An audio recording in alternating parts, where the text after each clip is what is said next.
नमस्कार डाळिंब बागायतदार शेतकरी बंधूंनो, मी खंडेराव धारराव पुन्हा एकदा तुमचे आपल्या या नवीन एपिसोडमध्ये स्वागत करतो. आणि आजचा जो आपला विषय आहे तो म्हणजे डाळिंब शेतीतील मोठे संकट, सूत्रकृमी किंवा नेमेटोड्स म्हणतील. तर यामध्ये आता सूत्रकृमी आणि डाळिंब हा खूपच म्हणजे डाळिंब पीक हे सूत्रकृमीसाठी खूपच संवेदनशील पीक असते. आणि सूत्रकृमी, नेमेटोड्स याचा अटॅक, प्रादुर्भाव जो होतो तो त्या रूटवर होत असतो. आणि त्या ठिकाणी जे काही परिणाम त्या रूटवर त्याचा इम्पॅक्ट झाल्यामुळे तुमचं न्यूट्रिशन त्या ठिकाणी पोहोचत नाही आणि त्या ठिकाणी तुमचे जे काही गोष्टी असेल म्हणजे जे काही त्याचे तोटे होतात ते सर्व तोटे आपण या व्हिडिओमध्ये बघणार आहोत.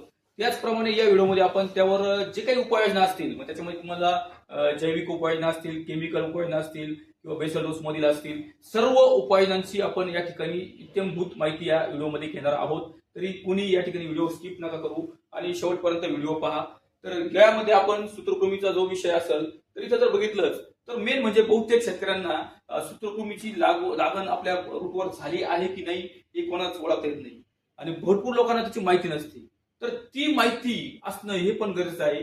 तर सूत्रकृमीची जे प्रादुर्भाव ज्यावेळेस होतो त्यावेळेस नक्की काय परिणाम आपल्या झाडामध्ये, आपल्या बागेमध्ये आपल्याला दिसून येतात याविषयी माहिती घेणं त्या ठिकाणी खूप महत्वाचं ठरतं. तर यामध्ये जर बघितलं तर आपण जर आपल्या डाळिंब बागेमध्ये जर बघितलं तर निरीक्षण केलं तर निश्चितच आपल्या झाडाची वाढ खुंटणं हे सूत्रकृमीचं प्रादुर्भाव झाल्याचं लक्षण असू शकतं. त्याचप्रमाणे आपल्या झाडाची पाने ही जर पूर्णपणे या ठिकाणी पिवळी पडत असतील किंवा त्या ठिकाणी त्या झाडाची मर होत असेल तरी त्या ठिकाणी सूत्रकृमीचा प्रादुर्भाव झालेला राहू शकतो. नंतर झाड कोमेजणं म्हणजे आता सूत्रकृमीचा ज्यावेळेस तुमचा प्रादुर्भाव होतो त्यावेळेस जर आपण बघितलं तर भरपूर ठिकाणी जर भाजीपाला पिकामध्ये जर बघितलं आपण तर दिवसा झाड असं पूर्ण मलूल झालेलं दिसतं आणि संध्याकाळी परत ते एकदम चांगलं टवटवीत दिसतं. अशी जी कंडिशन येते अशा वेळेस सुद्धा त्या ठिकाणी सूत्रकृमीची लागण आपल्या पिकामध्ये झाली हे आपण ओळखलं पाहिजे. त्याचप्रमाणे मुळांवर गाठी दिसणं, जर आपण आपल्या डाळिंब बागेमध्ये गेलो आणि त्या ठिकाणी जर मूळ थोडंसं उकरून बघितलं तर आपल्या त्या मुळीवर जर बारीक बारीक छोट्या छोट्या गाठी तयार होत असतील तर निश्चितच त्या ठिकाणी तुमच्या त्या बागेमध्ये निमेटोडची लागण झाली आहे हे आपल्याला दिसून येतं. आणि त्यामुळे ही जी गोष्ट होते तर या ठिकाणी जर आपण उकरून बघितलं त्या ठिकाणी जर गाठी असतील तर त्या गाठींमुळे तुमचं जे काही अन्नद्रव्य आपण जमिनीतून देत असतो ती रूट त्याला आपलं पाण्यापर्यंत देत असते तर या ठिकाणी मात्र गाठींचे ब्लॉकेज तयार होतात आणि त्यामुळे न्यूट्रिशन सप्लाय पूर्णपणे बंद होतो आणि हळूहळू ते झाड आतून मरत जाते, परंतु ते आपल्या लक्षात येत नाही.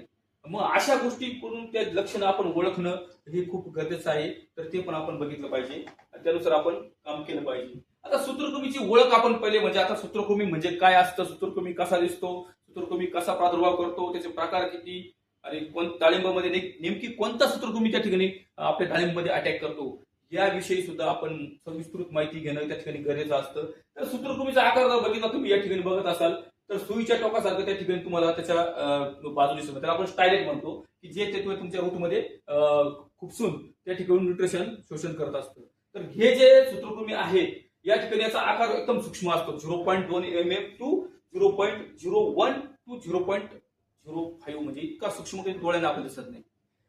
म्हणजे सूत्रकृमी आपल्याला डोळ्यांनी दिसत नाही आणि त्यामुळे त्या ठिकाणी तुम्ही लक्षात घेतलं पाहिजे की तो सूत्रकृमी डोळ्यांनी दिसत नसल्यामुळे त्याचे जे प्रादुर्भावाचे लक्षणं असतात यावरून त्याची ओळख आपण करू शकतो की या ठिकाणी आपल्याला सूत्रकृमीचा प्रादुर्भाव झाला आहे. आणि सूत्रकृमी हे धाग्यासारखे दिसणारे जंतू असतात, एकदम सूक्ष्म असतात. ते तुम्हाला जर मायक्रोस्कोप खाली जर बघितलं तर त्या ठिकाणी त्याची ओळख आपल्याला पटू शकते, दिसू शकतो तो आपल्याला. तर ते आपण करून त्या ठिकाणी लॅबमध्येच आपण ते चेक पण आपण करू शकतो. तर लॅबमध्ये आपल्या मातीचा नमुना असा ओला नमुना घेऊन मातीचा त्या ठिकाणी तुमच्या लॅबमध्ये दिला तर निश्चितच त्या ठिकाणी मायक्रोस्कोप खाली त्याच्यात चेकिंग सुद्धा होऊ शकते की यामध्ये सूत्रकृमी आहे की नाही हे पण आपण चेक करू शकतो. नंतर हे जमिनीत राहून पिकांच्या मुळांवर आक्रमण करतात. हे त्यांचा मुख्य उद्देश असतो की ते मुळांमध्ये जे काही पोषण द्रव्य असतील, जे काही अन्नरस असेल त्या ठिकाणी त्याला शोषण करण्याचं काम आणि त्यावर उपयोग करण्याचे काम हे निमेटोड्स करत असतात. ते डोळ्याने दिसत नाहीत परंतु खूप मोठ्या प्रमाणात नुकसान डाळिंब बागेमध्ये या ठिकाणी हे सूत्रकृमी करत असतात. तर हे आपण लक्षात घेतलं पाहिजे. आणि त्यामध्ये जर बघितलं आता जागतिक अभ्यासामध्ये जर बघितलं तर त्या ठिकाणी आपल्याला 14,000 पेक्षा जास्त जाती या ठिकाणी सूत्रकृमीच्या दिसतात, परंतु मेजरली 4,000 जातींचा या ठिकाणी शास्त्रज्ञांनी अभ्यास केलेला आहे. आणि त्यामध्ये मी त्यांचे प्रकार पाळतात तर ते असे पडतात. एक म्हणजे एक्टोपॅरासाइट म्हणजे तुमचा बाह्य परजीवी सूत्रकृमी, एक मायग्रेटरी एंडो पॅरासाइट म्हणजे तुमचं स्थलांतरित आंतरप्रवाही हे आतमध्ये जाऊन काम करतात आणि सिडेंटरी अँटो पॅरासाइट्स म्हणजे तुमचं स्थिर आंतर परजीवी म्हणजे त्याच्यामध्ये जो बाह्य परजीवी जो असतो, जो आपण त्याला एक्टोपॅरासाइट म्हणतो, हा जो सूत्रकृमी आहे हा मुळांच्या बाहेर असतो आणि बाहेरच राहतो, तो मुळामध्ये आत शिरत नाही आणि मुळांच्या बाहेर राहून तो त्या मुळांवर त्यांचं जे काही टायलेट असतं, म्हणजे त्याची जी काही सूक्ष्म सुईसारखे टोक असतं त्याला टोचत असतो, त्या मुळांवर जखमा करत असतो आणि त्यातून आपल्याला अन्नरस शोषून त्याच्यावर उपजीवन करत असतो. म्हणजे तो बाहेरच असतो, तो आतमध्ये एंट्री करत नाही. पण दुसरा येतो तो मायग्रेटरी एंडोपॅरासाइट्स, हा स्थलांतरित आंतरप्रजीवी सूत्रकृमी आहे. हा जो सूत्रकृमी असतो हा मुळीच्या आतमध्ये शिरतो आणि तो शिरून पूर्ण शेंड्यापर्यंत, फळापर्यंत जाऊन परत मुळीपर्यंत येतो. म्हणजे तो तुमच्या त्या प्लांटच्या पूर्ण बॉडीमध्ये फिरत असतो. त्याला आपण स्थलांतरित आंतरप्रजीवी असं म्हणतो. आणि तिसरा जो प्रकार तो सेडेंटरी एंडो पॅरासाइट म्हणजे स्थिर आंतरप्रजीवी. हा जो नेमॅटोड्स असतो, हा जो सूत्रकृमी असतो, हा तुमच्या रूटच्या आतमध्ये जातो आणि त्या ठिकाणी त्या रूटवरच त्या ठिकाणी एकाच ठिकाणी तो स्थिर राहतो आणि त्याच ठिकाणी तो त्या ठिकाणी त्याला इंजेक्ट करतो किंवा त्याला जखमा करतो आणि त्या ठिकाणी त्याच्या शरीरातून जे काही टॉक्झिन्स त्यामध्ये तो सोडतो आणि त्या ठिकाणी त्या टॉक्सिन्समुळे त्या मुळींच्या पेशीमध्ये सूज, असं आपण म्हणतो सूज येते, त्याप्रमाणे सूज येऊन त्या ठिकाणी त्याचं गाठीमध्ये रूपांतर होतं आणि या गाठींचं रूपांतर झाल्यानंतर मात्र त्या ठिकाणी तुम्हाला ते न्यूट्रिशन जी रूट त्या झाडाला किंवा त्या पाण्यापर्यंत नेऊन पुढे जाऊन फोटोसिंथेसिस होऊन अन्न प्रक्रिया तयार होऊन मग ते झाडामध्ये पूर्ण अन्न पसरत जातं. परंतु त्या ठिकाणी ते अन्नच त्या झाडाला मिळू देत नाही आणि त्यामुळे त्या अन्न न मिळाल्यामुळं ते झाड कुपोषित होतं आणि हळूहळू ते मरतं किंवा त्या ठिकाणी त्याचं उत्पादन कमी होतं. त्या ठिकाणी फुलकळी खूप प्रमाणात निघत नाही, त्या ठिकाणी तुम्हाला फळगळ दिसून येते. या ज्या सगळ्या गोष्टी आहेत हे न्यूट्रिशनच्या कमतरतेमुळे होतं का ते त्या ठिकाणी तुमच्या रूटवर निमॅटोडचं जे इन्फेक्शन, जी काही गाठ तयार होते, या गाठींमुळे ते न्यूट्रिशन ब्लॉक होतं आणि त्या ठिकाणी तुमचं बाग ही मग इतर रोगांना कुपोषित झाल्यामुळं मग बॅक्टेरियल ब्लाइट असेल, मर रोग असेल, या गोष्टींना तो बळी पडते. तर या ठिकाणी त्या गोष्टी आपण बघितल्या पाहिजे.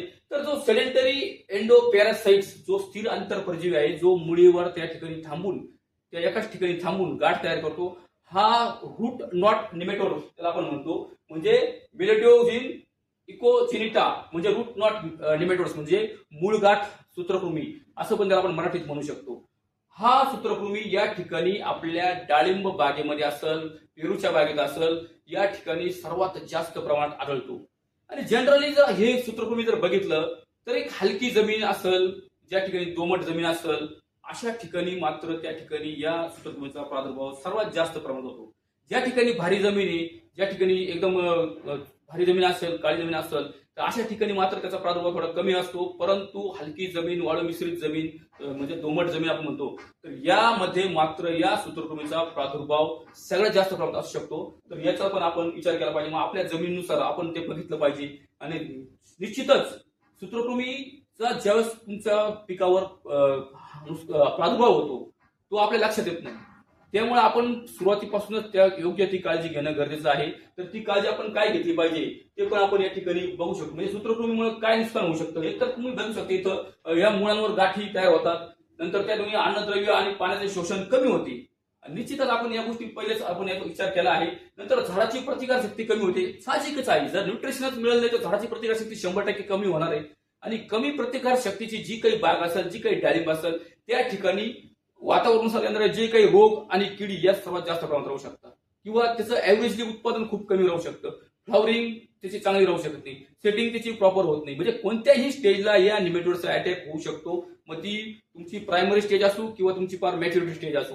म्हणून आपण या गोष्टीचा पण अभ्यास करून त्या ठिकाणी प्रत्येक ठिकाणी त्या गोष्टी आपण उपचारात्मक जे काही फवारण्या, जे काही ड्रेंचिंग असतील त्या किंवा ड्रिपद्वारे ऍप्लिकेशन असेल त्या करणं आपल्याला गरजेचं आहे. ते पण आपण बघितलं पाहिजे. नंतर परिणामी याचा उत्पादनात 30-40% तर 80% पर्यंत तुमचं उत्पादन कमी होऊ शकतं. इतकी मोठी त्याची नुकसानीची पातळी या सूत्रकृमीची, या नेमॅटोड्सची असते.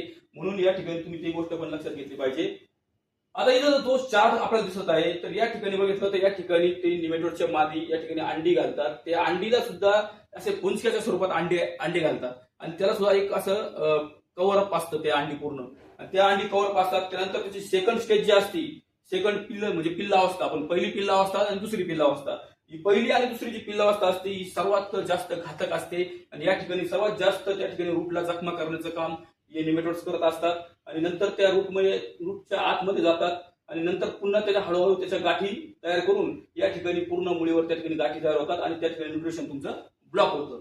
नंतर पुन्हा त्याची सायकल फिरते, पूर्ण जीवनचक्र करून पुन्हा मादी त्या ठिकाणी अंड घालते. असं तिची सायकल अशी पूर्णपणे या ठिकाणी निमेटोडची सायकल चालू असते आणि त्या ठिकाणी तुम्हाला मग अंडी अवस्था असेल, पिल्ला अवस्था असेल, या सर्व अवस्थांना त्याच वेळी कंट्रोल करणं खूप गरजेचं आहे. तर त्याकरता आपण पहिल्यापासूनच आपल्या डाळिंब बागेमध्ये उपाययोजना करणं बी खूप महत्वाचं आहे.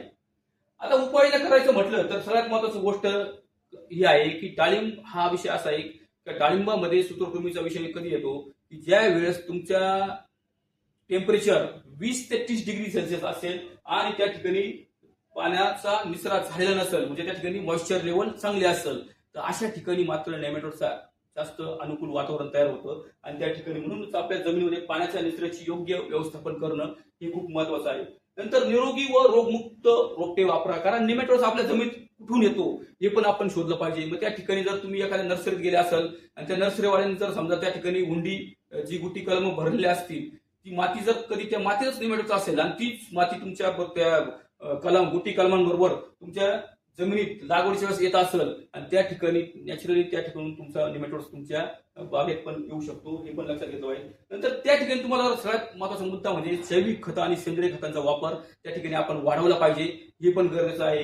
नंतर शेणखत प्लस निंबोळी पेंट जमिनीत मिसळा, म्हणजे ज्यावेळेस तुम्ही बेसल डोस देता त्याच वेळेस तुम्हाला शेणखत असेल, निंबोळी पेंट असेल, म्हणजे तुमचं ऑर्गॅनिक खतं असतील आणि निंबोळी पेंट असेल, हे सर्व एकत्र मिसळून त्या ठिकाणी बेसल डोस मध्ये तुम्ही दिले पाहिजे. त्याचप्रमाणे जैविक खतांचा पण वापर त्या ठिकाणी केला पाहिजे आणि जैविक सूत्रकृमीनाशकांचा वापर आपण केला पाहिजे. म्हणजे जनरली प्रिव्हेंटिव्ह प्रिकॉशन म्हणून आपण काम केलं पाहिजे, कारण नेमॅटोड्स आल्यानंतर कंट्रोल करणं खूप अवघड आहे, कारण तो डोळ्यांनी दिसत नाही, त्यामुळे आपल्याला तो कळत नाही. त्यामुळे तुम्ही ते लॅबमध्ये प्रॉपरली माती चेक करून जर घेतली तर निश्चितच त्या ठिकाणी तुमच्या रूट भोवती जर माती आपण काढली आणि ती जर चेक केली, त्यात जर नेमॅटोड दिसले तर आपल्याला त्वरित उपाययोजना करता येतात.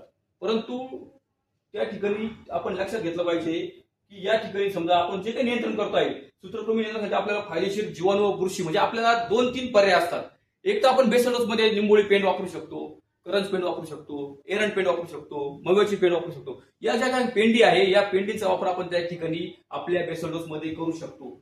दुसरी गोष्ट, तुम्हाला त्या ठिकाणी सर्वात महत्वाचं, डाळिंब बाग लागवडी अगोदरच त्या बागेमध्ये खोलगट नांगरट करून त्या ठिकाणी सूर्यप्रकाश म्हणजे पडला पाहिजे. त्या ठिकाणी ते पूर्ण त्या ठिकाणी सूर्यप्रकाशामुळे हे जी काही सूत्रकृमीचे अंडी असतात या ठिकाणी प्रॉपरली त्यांच्यावर ती नष्ट होतात सूर्यप्रकाशामध्ये. त्यामुळे आपलं जे काही शेत असेल ते चांगलं उन्हामध्ये टाकून दिलं पाहिजे आणि नंतर त्या ठिकाणी आपण लागवड केली पाहिजे. हा एक पहिला मुद्दा आहे, तर त्या ठिकाणी आपण ते काम केलं पाहिजे.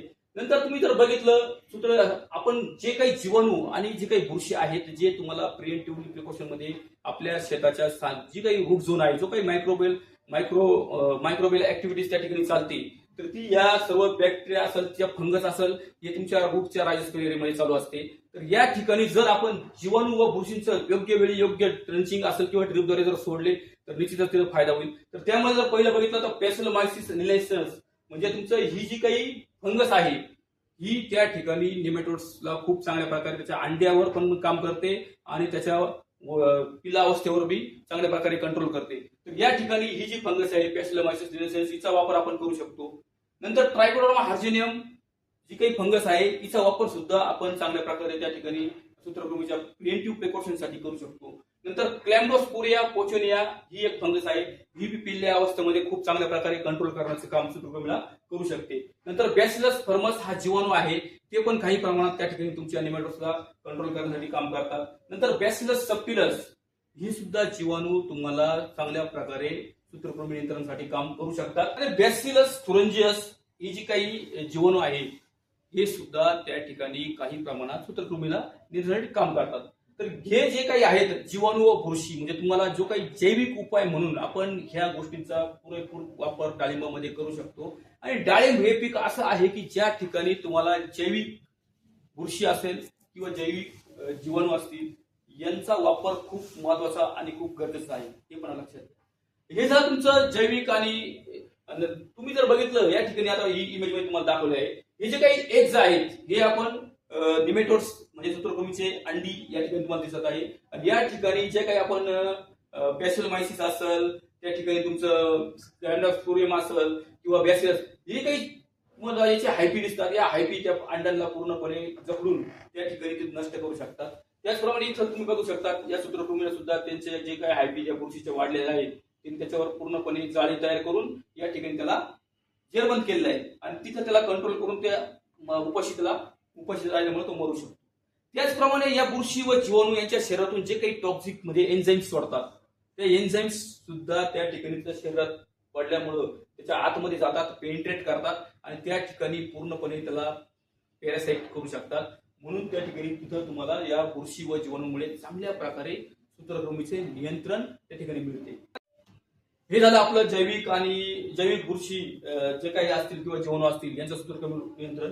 आता नेक्स्ट बघूया, सर्वात पहिले आपल्याला जे काही नेमॅटोडसाठी सूत्रकृमीसाठी जे काम करायचं आहे त्यामध्ये बेसल डोस मध्येच आपल्याला नीम करंज पेंट आपल्याला घ्यायची आहे आणि त्यासोबत डॉक्टर बॅक्टोज निमोज गोल्ड ग्रॅन्युअल्स, म्हणजे त्या ठिकाणी तुमचं पॅस्टोमायसिस जी काही कंटेंट असलेली फंगस असलेली ही काही दाणेदार स्वरूपातले या ठिकाणी हे तुम्ही त्याबरोबर त्याचं निमकरंज पेंट हे दोन्ही तुम्हाला हे 4 किलो आणि हे 10 किलो असं एकत्र करून त्या ठिकाणी तुम्हाला तुमच्या रासायनिक खतांसोबत जरी तुम्ही त्या ठिकाणी बेस डोस मध्ये दिले तरी काही अडचण नाही. ते तुम्हाला प्रिव्हेंटिव्ह प्रिकॉशनसाठी सर्वात महत्वाचं या ठिकाणी जे निमोज ग्रॅन्युअल्स आणि नीम पेंट हे तुम्हाला द्यायचे आहे, हे लक्षात घ्या.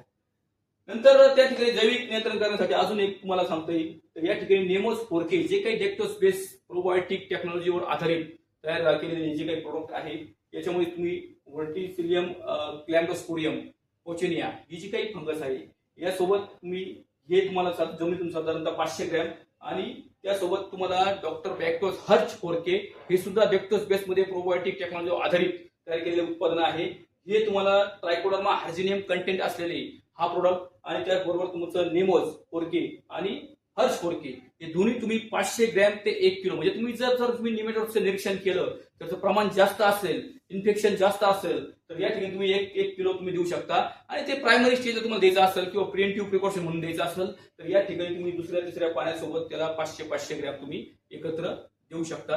ही तुम्हाला ड्रीपद्वारे किंवा ट्रेंचिंगद्वारे ऍप्लिकेशन करायची आहे की जी सूत्रकृमीसाठी प्रायमरी प्रिव्हेन्शनसाठी सर्वात महत्वाचं आणि खूप चांगले ऍप्लिकेशन आहे की त्या ठिकाणी तुम्ही ती करू शकता. नंतर त्या ठिकाणी सूत्रकृमी आणि निमेटोड नियंत्रणासाठी तुम्ही बघू शकता या ठिकाणी मार्केटमध्ये पण केमिकल जे काही रासायनिक उपचार आपण त्याला म्हणू शकतो ते पण अवेलेबल आहे. कारण जर नुकसानीची पातळी किंवा त्याचा प्रादुर्भाव त्याचा इन्फेक्शन 50-40% पुढे गेलं तर या ठिकाणी मात्र तुम्हाला केमिकल कंट्रोल पण करता आला पाहिजे. तर त्या ठिकाणी तुम्हाला आदामाचं लिमिट्स जे आहे त्यामध्ये तुम्हाला फ्लुएनोसल्फोन 2% ग्रॅन्युअल फॉर्म मध्ये म्हणजे जे GR त्या ठिकाणी तुम्ही 10 ग्रॅम प्रति टिपर त्या ठिकाणी तुम्ही देऊ शकता प्रमाणामध्ये, जे सूत्रकृमी नियंत्रणासाठी खूप चांगल्या प्रकारे काम करतं. त्यानंतर वेलम प्राईम जे बायरचं जे प्रोडक्ट आहे फ्लिओपायरम 34%, 34.48% मध्ये सस्पेन्शन कॉन्सन्ट्रेशन या ठिकाणी 2 ml प्रति झाड याचा वापर तुम्ही ड्रिपद्वारे किंवा ट्रेंचिंगद्वारे त्या ठिकाणी करू शकता. नंतर सिजंटा कंपनीचा व्हॅनिवा म्हणून हा एक नवीन फॉर्म्युलेशन आलेलं आहे, ते सुद्धा तुम्ही सायक्लोब्युट्रिफ्लुराम जे काय आहे ते 150 ml पर एकर याचा वापर तुम्ही त्या ठिकाणी ड्रिपद्वारे व ट्रेंचिंगद्वारे करू शकता. परंतु तुम्हाला एक लक्षात घ्या, सूत्रकृमी नियंत्रण करणं हे खूप गरजेचं आहे, कारण ते आपल्याला डोळ्यांनी दिसत नाही, परंतु जर त्याचं निदान जर झालं तर तुम्ही प्रिव्हेंटिव्ह प्रिकॉशन पासून सुरुवात करू शकता. म्हणून आनंद बायोकेम या लॅबमध्ये सुद्धा तुम्ही निमेटोडसाठी तुमची मातीचे जे नमुने देऊ शकता आणि त्या ठिकाणी तुम्ही पाठवू शकता. ते चेक करून त्या ठिकाणी तुम्हाला पुढील उपाययोजना सुद्धा लवकर करता येतील. कारण नुकसानीची पातळी वाढल्यानंतर सूत्रकृमी नियंत्रण करणं खूप अवघड होऊन बसतं. म्हणून पहिल्यापासून त्यावर आपण नियंत्रण करणं गरजेचं आहे. तर त्यासाठी तुम्हाला मी जैविक ज्या काही उपाययोजना सांगितल्या त्याचा वापर तुम्ही करू शकता. प्रिव्हेन्शन मध्ये तुम्हाला जे काही सांगितलं बेसल डोस मध्ये तुम्ही या प्रकारे काम करा, त्याचा वापर करू शकता. आणि शेवट जे काही केमिकल उपाययोजना सांगितल्या त्याचा वापर तुम्ही गरजेनुसार करू शकता. तर अशा प्रकारे आपल्याला सूत्रकृमी नियंत्रण करणं हे गरजेचं आहे, हे लक्षात घ्या. आता या आजच्या ज्या माहितीपूर्वक आपण हा व्हिडिओ आता आपण संपत आहे. तर या ठिकाणी पुन्हा एकदा सांगतो की आपण आपल्या जे काही आनंद ॲग्रो केअरचं युट्यूब चॅनल आहे याला सबस्क्राईब करा आणि त्याला लाईक करा. व्हिडिओ जर तुम्हाला आवडला तर जास्तीत जास्त शेतकऱ्यापर्यंत पोहोचवा. अशीच नवीन नवीन माहिती आपण पुन्हा घेऊन येणारच आहोत. निश्चितच त्याप्रमाणे तुम्ही आपले जे काही आनंद क्रॉप गुरु जे ऍप आहे प्ले स्टोअरला, त्यामध्ये तुम्हाला डाळिंबाचे संपूर्ण फवारणी व्यवस्थापन असेल, खत व्यवस्थापन असेल, कीड रोग व्यवस्थापन असेल, खूप चांगल्या प्रकारे त्या ठिकाणी आपण त्या ठिकाणी त्याचे पूर्णपणे माहिती दिलेली आहे. तरी ती प्ले स्टोरवर जाऊन त्या ठिकाणी तुमच्या मोबाईलमध्ये डाउनलोड करून घ्या व आपला प्लॉट रजिस्टर करा. आपल्या प्लॉटला कधी पाणी दिलं, छाटणी कधी झाली याची पूर्ण माहिती भरा. तुम्हाला तुमच्या पिकाच्या अवस्थेनुसार त्या ठिकाणी पूर्णपणे कीड रोग व्यवस्थापन, खतांचे आणि फवारणीचे शेड्यूल तुम्हाला त्या ठिकाणी खूप चांगल्या प्रकारे अवेलेबल होतील. त्यामुळे तुम्ही प्रश्न पण विचारू शकता, तुमच्या प्लॉटचे फोटो पण पाठवू शकता. म्हणून आनंद क्रॉप गुरु ऍप त्या ठिकाणी डाउनलोड करा. पूर्णपणे मोफत अशी ऍप ती आहे. तरी लक्षात घ्या. निश्चितच आपण पुन्हा एकदा नवीन व्हिडिओमध्ये भेटूच. धन्यवाद.